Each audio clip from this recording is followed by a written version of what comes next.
अब बात करते हैं आपके विधानसभा क्षेत्र, आपकी कर्मभूमि गोरखपुर की।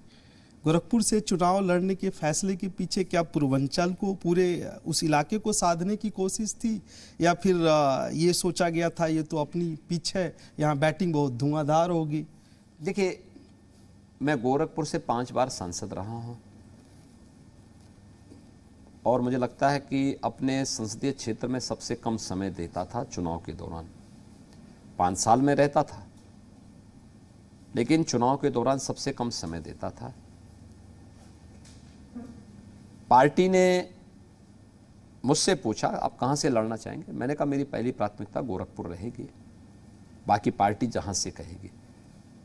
पार्टी ने मुझे गोरखपुर से प्राथमिकता दी, मैं गोरखपुर से नामांकन करके प्रचार में लगा हूँ। गोरखपुर की जनता चुनाव लड़ रही है। खबरों में बने रहने के लिए आप हमारे फेसबुक, ट्विटर, इंस्टाग्राम पेज को फॉलो कर सकते हैं और ताज़ा अपडेट्स के लिए हमारे यूट्यूब चैनल जी सलाम को सब्सक्राइब कर सकते हैं। और हाँ, बेल आइकन दबाना बिल्कुल ना भूलें।